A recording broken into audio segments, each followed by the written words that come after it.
Hello everyone. Welcome to our Duolingo English Test practice channel. Today, we will be discussing the read and select question type. First, let's introduce this question format. Read and select, also known as word recognition, primarily assesses the test taker's familiarity with word spelling. The format is straightforward. During the test, you will need to determine whether the word displayed on the screen is spelled correctly and click the corresponding button to indicate if it is correct or not. This question type appears 15 to 18 times in the actual test.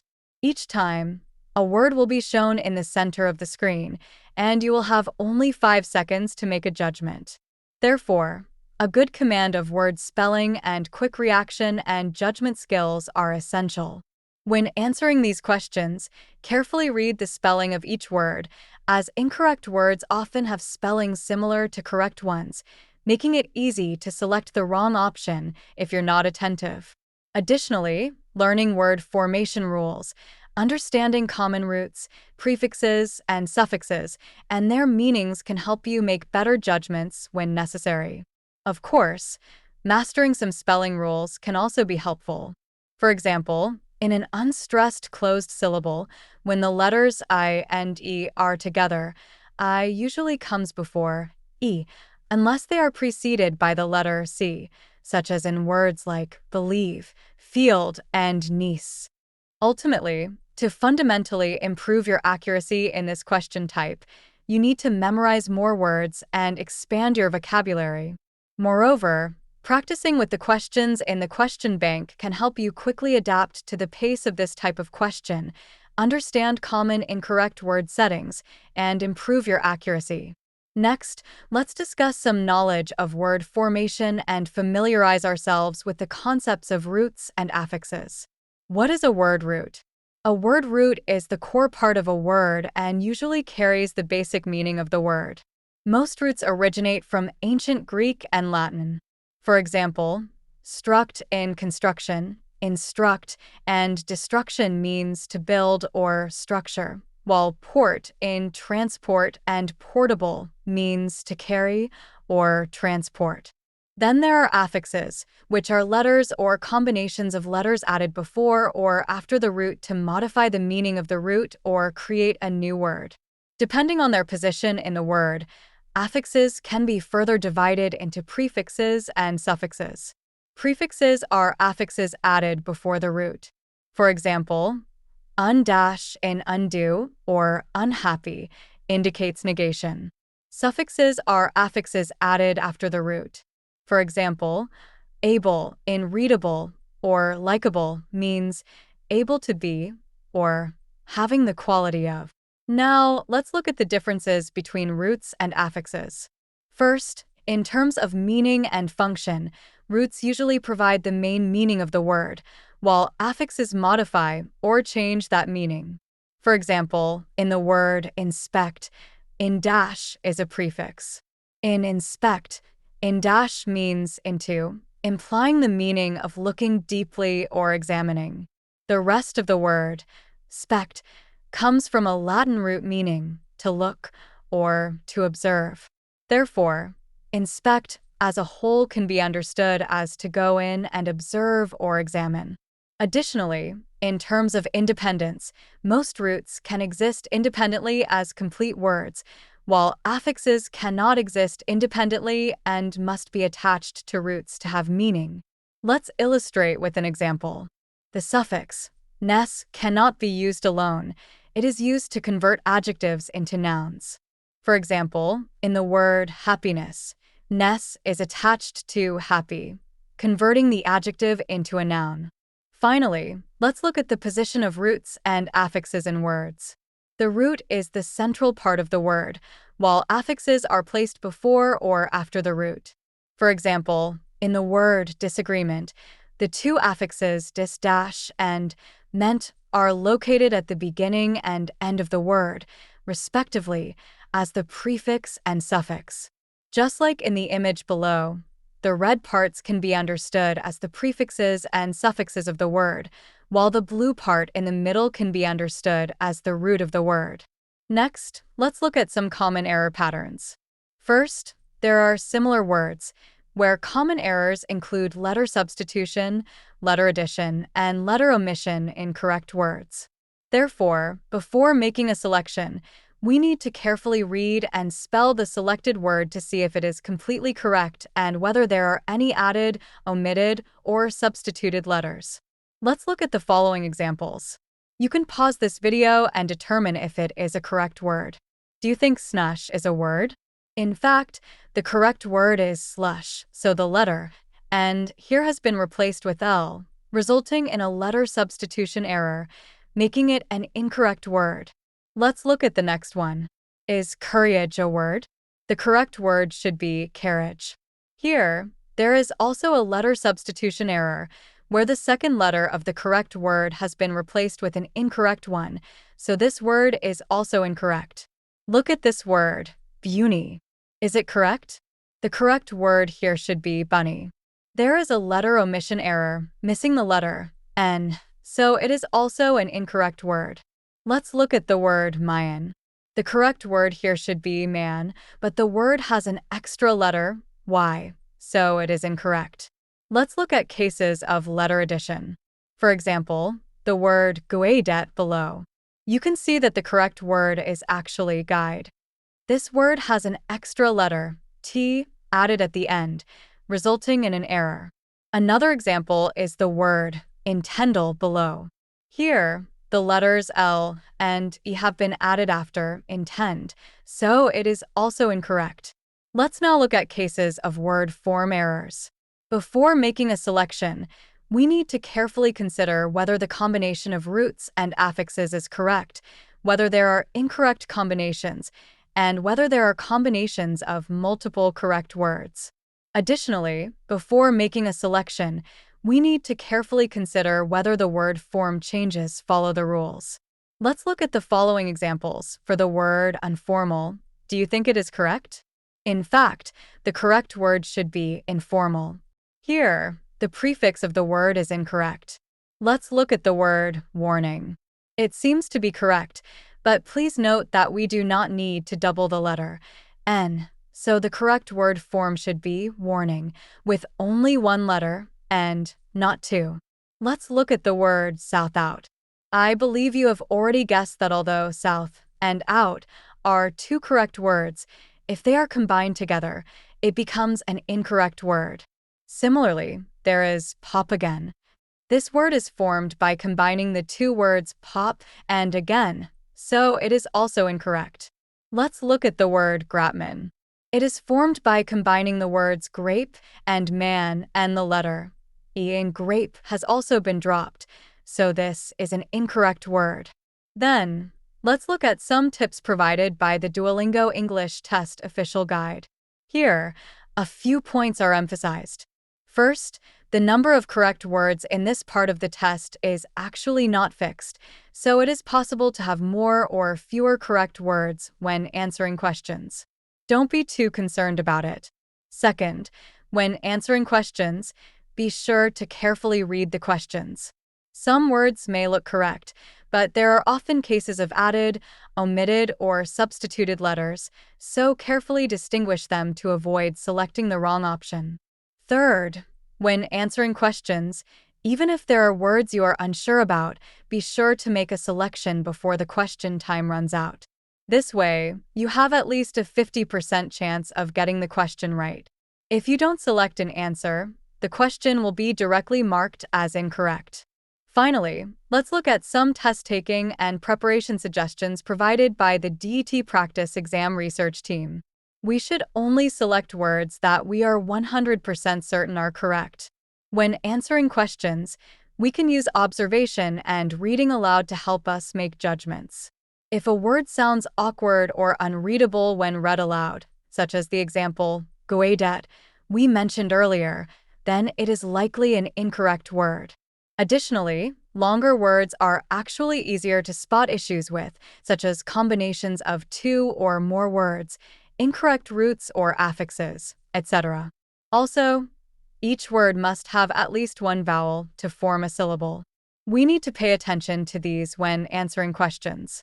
For regular preparation, It is recommended to practice questions in the Duolingo question bank every day during the preparation period, while also organizing incorrectly selected words and adding them to your vocabulary list.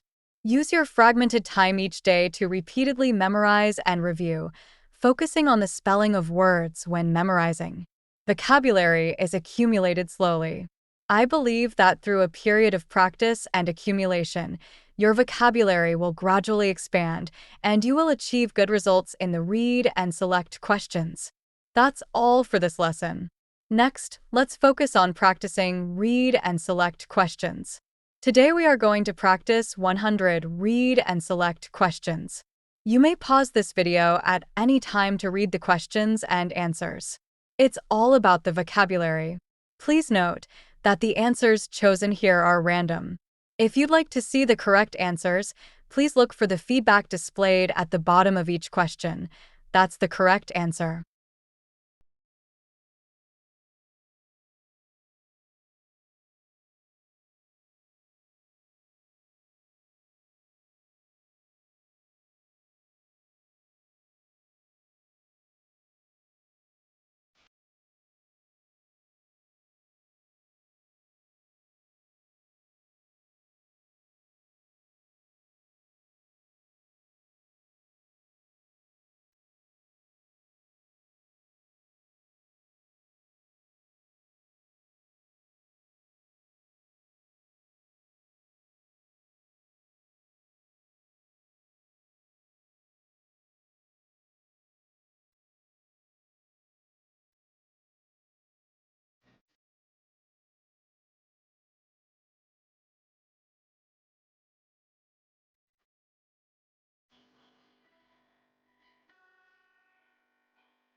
All right, that concludes our practice for today. Feel free to like, share, and subscribe to our channel for more exam preparation content. See you next time.